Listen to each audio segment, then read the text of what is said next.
welcome back to my channel by Felicia, and of course I am your girl Felicia. And today I have my special guest that I talked to you guys about. This is the lovely Miss Shon. Y'all have no idea how super excited I am that this lovely woman is here to grace us with her presence. Y'all get into this. Get into this. So if y'all don't know, now y'all know, it is Pride Month. And unfortunately, during this particular month, there's a whole bunch of other shit that's going on in the world where we felt the need that as two Black women, obviously, you can see that. Like I said. Gay, lesbian, LGBTQ, ... we fall into that category. Gay as hell. And we wanted to come to you guys and, you know, just touch on some things that is going on and just give y'all guys our perspective on what it's like to be Black and a lesbian in America. Yeah. So, you want to tell them what we're drinking on? We are definitely drinking this Maker's Mark with a splash of lime straight on the rocks. I've never had it with no lime, and y'all usually see me with my little pineapple cup, but I got this little glass today, and I'm being real blackish. We're doing grown black shit Real today. blackish today. So we're gonna dive right into it. I got some questions for you. Cool, let's get into it. You ready? You want me to go super easy, or you want me to give you something like real complex? I like it hard. Yeah. So, how was it coming out to your family? I never came out. Oh. Yeah, my mom found a very disgusting letter I wrote someone. She called the pastor over, my dad over, their parents, and she basically like tried to rebuke it out of me. And then she fell in love with a woman like a year later. That's how my gay experience went. Oh wow. Okay, so she prayed it out. Yeah. And in the midst of doing that, she found herself. She definitely found herself. Okay. Yeah. So how is it now? It's wonderful. She's very accepting. By my senior year of high school, I took a girl to prom in a whole tuxedo. My mom gave her the car to drive us around. She's very loving now. Like, we've come up with the whole thing. So you think that culturally your mom felt that praying it away was going to help? Correct. Yeah, she felt like that was the winning solution to pretty much everything. Change. So has her views changed now that she is in a lesbian relationship? Did she try to pray that away, or was that a struggle for her? So when she was in a lesbian relationship, she called it a friendship. But any homo knows. I don't spend that much time with my friends.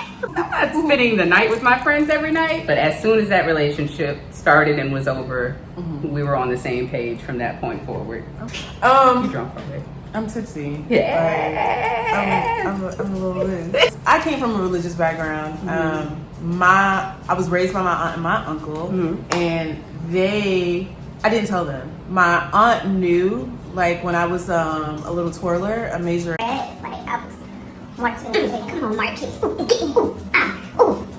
Major time. The J said. So when I was doing that, that's when she realized I had an attraction for women. Okay. I mean, that was the perfect place. I got to see these beautiful ladies. So that's it. My mom, I caught her and the mom when we were shopping, and I was like, "Mom, I like girls," and she was like your friend? I was like, "No, I like girls." She was like, "Oh, okay.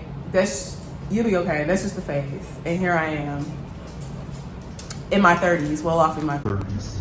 And a whole still up in coochie. Never stopped. Feels great. Never. Yo, you see? I told you I was having a whole bunch of fun. They was like, Felicia, what is going on? Hey, China. Y'all can't see her, but she's here. China got a thing for me. She's a lesbian dog, and she really has a thing for me. And I be wanting to tell her little stud ass, it's not, I'm a human. But I love she. Anyway. So how does your mother feel now that you're still in this lifestyle? So me and my other half, we had a conversation, you know, with her about the extent of where we wanted our relationship to go. But before that, my mother's main concern was my happiness. Good. And that superseded everything else. And so as long as I was happy and I wasn't where I was once before, my mother didn't care who I loved. And that was very good for me, because it took a while to get there from her being in denial by saying, oh, this is just a phase, to where it's constantly in her face. She admires and loves me being courageous and just stepping out and being unashamed with who I am. So I think love it's worked that. out perfectly. We've both been in this a very long. I've never been with a guy. I've been gay for a very, very, very, very long time. So you're what WPs would call a gold star lesbian. WPs would say I'm a lipstick lesbian. Lipstick lesbian. Lipstick lesbian. But we all know that I am a femme that's masculine of center, okay. feminine presenting. I agree. I got all the sizes for you. Options. She's about a 6. 6? That's a 6. Who's doing 6 inches anymore? Who's, Oh my God. yeah, give me some girth. Give me some girth. So, I dibbled and I dabbled a little bit, sliding up and, all that stuff once upon a time ago. How do you guys identify? Go in that conversation. So we got somebody over here throwing in questions. So how do you identify, Fee? I don't like labels, so I consider myself sexually fluid, because I feel like it's that person that I'm connecting with and that I'm in love with. So if I'm with you, I'm with you. Right. And that's that's the flavor that I'm rocking with. I don't like the terminology bisexual. I don't consider myself that. What? The confused girl. Them confused ones. Confused They don't know what they want. They don't know what they want. They want it all. Baskin Robbins looking at. I know very much what I want. There are days that I'm attracted to men. There are days that I'm attracted to a woman. I'm pretty sure that I may have been attracted to someone that is transgender and just didn't know. Heard. I love that. Come on. I'm gay. All the way. But would you date someone like me? Absolutely. No, let me not. I'm lying. I'm lying, guys. I'm lying. I would have sexual relations with someone like you. Okay. But I would not date someone like you. Okay. I can take that. Because fluid is fun. Monogamy isn't always that fun. And I feel like, the way my monogamy is set up. My monogamy isn't. Exactly. So, right. I love you. I would definitely put it in, but I wouldn't leave it in. Got you. But I would put it in. So as we roll it back down, have you ran into any difficulties being a Black lesbian in America recently? A Black lesbian in America. Let's break that down. Okay. First, there are 3 oppressions. Okay, there's 3 tiers of oppression there. First, we're Black. Okay, that's just 97% of the issue right there. I agree. You sprinkle in a woman, we're getting nowhere. Yes, we're beautiful, we're strong, and yet still so oppressed. And then LGBTQ, fluid. It's never ending. It's so difficult for all of those things, because in this climate right now, we're fighting for all the injustices against Black people, yet also fighting for trans lives, Black lives, gay, lesbian lives. We have so many fights, and it's exhausting. It's literally so exhausting. I know recently, I want to say maybe it's been a day or 2 days, that this video that was online of these Black men beating, brutalizing this transgender woman. What did you gather from that video, and how should we take that? How should we receive that, and how do we move on and make each other better from that situation? So the way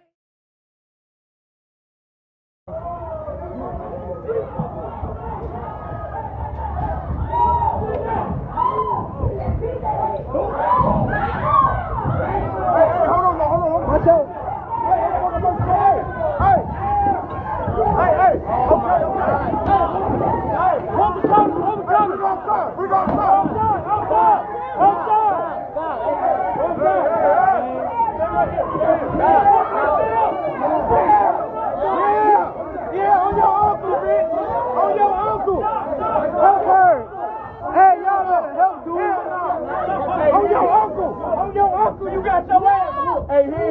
fuck you talking about? Hey, better help us, fuck. Get out, let's go. Get out. Damn, on bro grade, they wailing.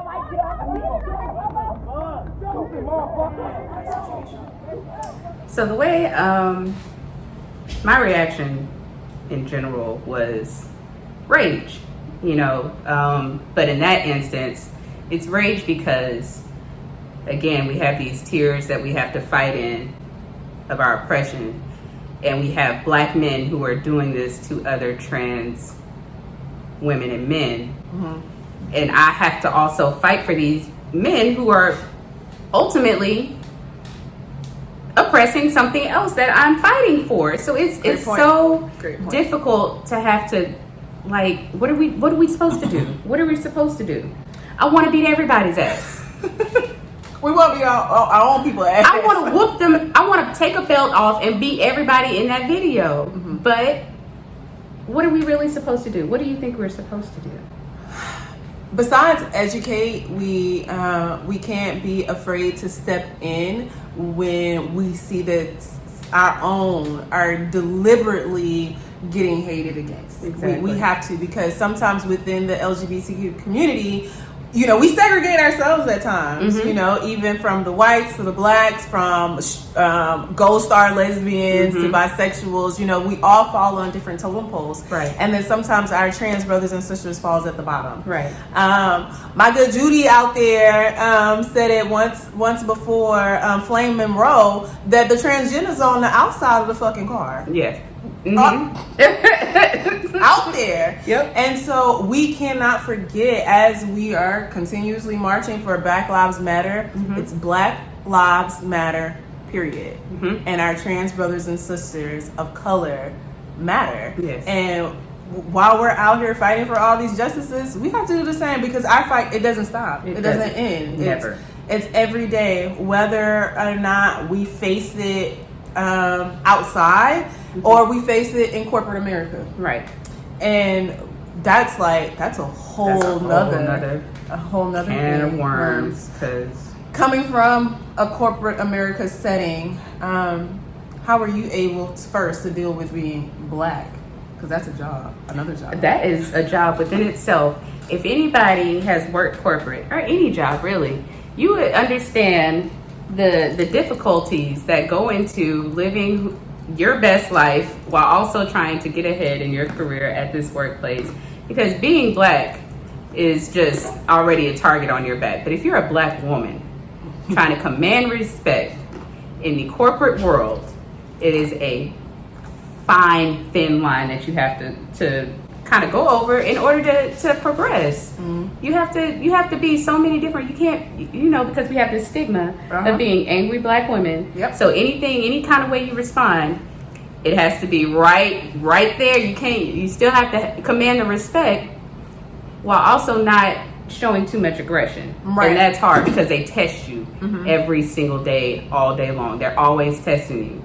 It's this new norm of this passive aggressive bullshit in the workplace versus being direct. If you're direct, you're automatically labeled that black girl with an attitude. Yeah. And I'm in a corporate America setting myself, and I run that line, but mine's a little bit different because I don't have a lot of white people in my workspace. It's more African Americans. So I'm dealing with me being that intellectual black person and then having to deal with not others, but come down to a level of people where they're just not, their energy is not where mine is. Right.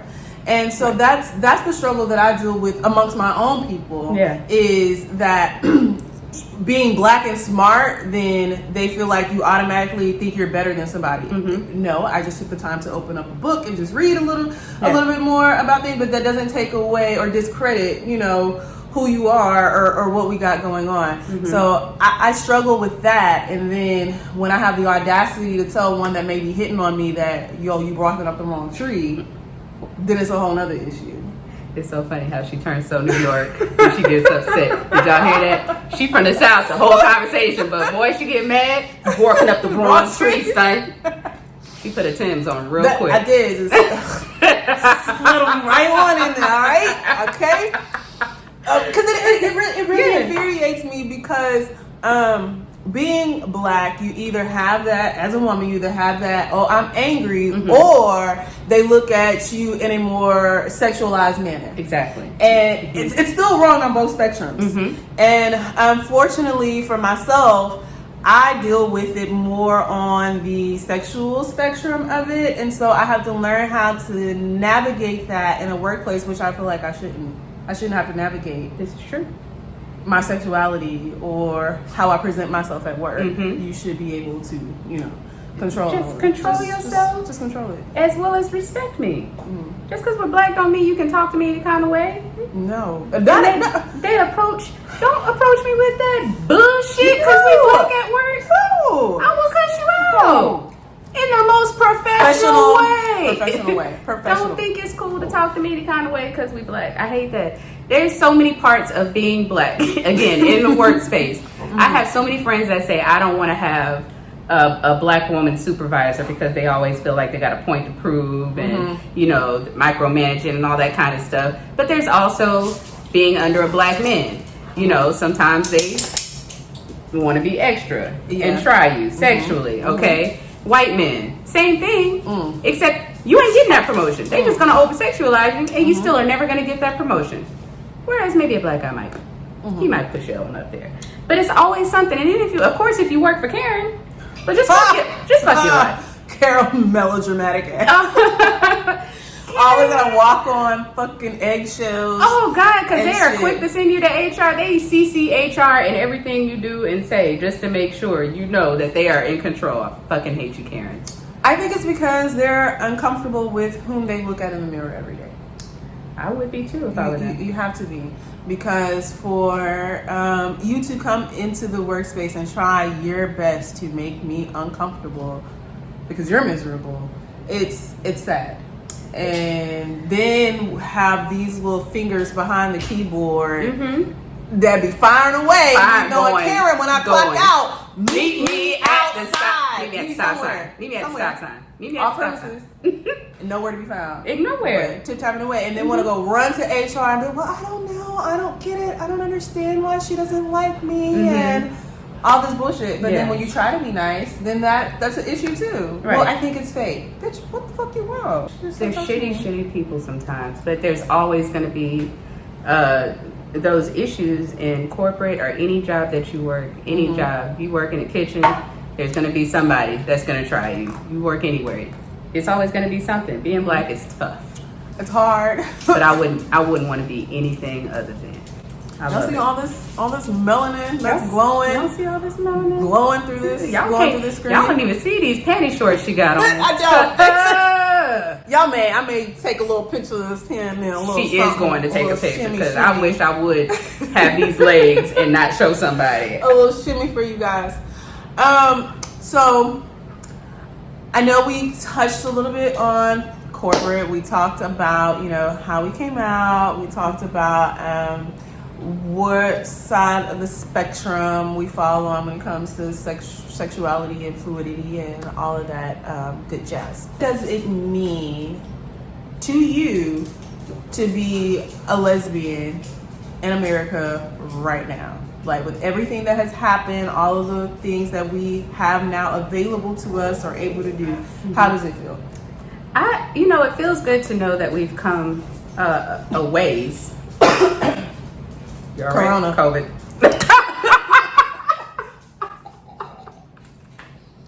I was trying to clear their. I'm not coughing. I was literally clearing my throat. But, no, this Maker's Mark gonna kill it. It's hitting, ain't it? This lime does something. Listen, I'm trying to tell you. I would have never. Yeah, and that's how you keep from having a headache.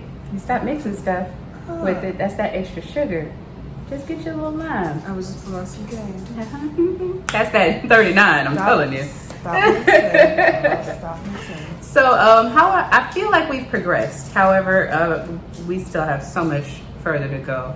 If we can just protect our trans brothers and sisters, if we can, just be ourselves all the time, that would be great. But that's not the way of the world, because somebody's got to hate on something, and Lord, it's always going to be black LGBTQ. We are at the top of the totem pole for hate. For whatever reason, it doesn't. Being black and then being a lesbian or gay on top of that. Oh Lord, that's that struggle. It is just a different type of struggle, and I asked you guys to just share and have conversations. Have those uncomfortable conversations with your white colleagues, with your white friends, and then tell them to go have that conversation with their family members. Because being silent is the worst thing that you could possibly do. Because we need you guys to speak up for us. We need you guys to spread this word and spread love, peace, and chicken grease. Chicken grease. Or jackfruit grease, because well, yeah, people are I am vegans. going vegan now. Love, peace, and jackfruit grease. But y'all, I really want y'all to be stay tuned because this one right here is going to be coming out with a visual podcast. Cut. We got our topic. You know, we're got manifesting things, right? We're manifesting things. We're manifesting this, and she is going to be on a screen somewhere near you guys really, really soon. Probably this Funny one. is but all shit. Make sure y'all follow her on Instagram. I am going to leave her her Instagram in the description box. Are you on Facebook? I am on Facebook. Okay, I'm going to leave her Facebook information down there too. So make sure y'all spam her. Find her. I love you so much, but I'm going to take my belt off on you. Just know that. I'll go beat you. If you haven't already, please make sure you like this video. Make like sure and you subscribe. Yeah. Share this video. Share with it. your good Judy. Share it. And Share it tell with your straight people friends. all Your straight about white it. friends. Share it with them. Give it to all of them. All of them. All Because we're of not them. done. This is just halftime. We got more to talk about. Hey.